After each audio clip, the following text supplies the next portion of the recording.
Edakochi block Congress കമ്മിറ്റിയുടെ നേതൃത്വത്തിൽ പ്രതിഷേധം. വോട്ട് കൊള്ളയ്ക്കെതിരെ പ്രതിഷേധിച്ച് രാഹുൽ ഗാന്ധിയെ അറസ്റ്റ് ചെയ്ത നടപടിയിലാണ് പ്രതിഷേധം നടത്തിയത്. തൃപ്പൂണിത്തുറ MLA കെ ബാബു മാർച്ചിന്റെ ഉദ്ഘാടനം നിർവഹിച്ചു.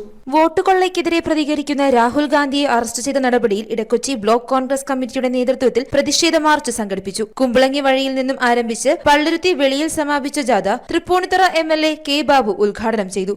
ഓരോ പാർലമെന്റ് നിയോജകമണ്ഡലത്തിലും ഏതാണ്ട് 50,000 മുതൽ 1,00,000 വരെ വോട്ടുകൾ അധികമായി ചേർത്തുകൊണ്ട് വലിയ അട്ടിമറിയാണ് parliament. Block president NP Muraleedharan അധ്യക്ഷത വഹിച്ചു. സമാപന സമ്മേളനത്തിൽ ജില്ലാ കോൺഗ്രസ് കമ്മിറ്റിയുടെ ജനറൽ സെക്രട്ടറിമാരായ ഷെറിൻ വർഗീസ്, NR ശ്രീകുമാർ, മുൻ ബ്ലോക്ക് പ്രസിഡന്റ് ബേസിൽ മൈലന്ദ്ര, മണ്ഡലം പ്രസിഡന്റ് ഷിജു ചിറ്റേപ്പള്ളി, പനങ്ങാട് സഹകരണ bank president KM Devadas, John Rebello, Mahila Congress block president Haseena Najeeb, block panchayat അംഗം അഫ്സൽ നമ്പ്യാരത്ത് തുടങ്ങിയവർ പ്രതിഷേധ മാർച്ചിൽ സംസാരിച്ചു. എത്ര നല്ല ഭരണഘടന നമുക്കുണ്ടായിട്ടും കാര്യമില്ല.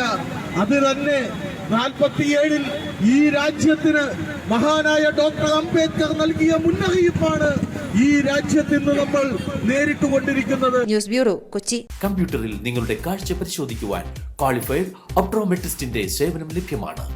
KR opticals, near federal bank, Palluruthy. Specs world, opposite TB hospital, Karuvelippady. KR opticals, combustion മുക്ക്, കുമ്പളങ്ങി.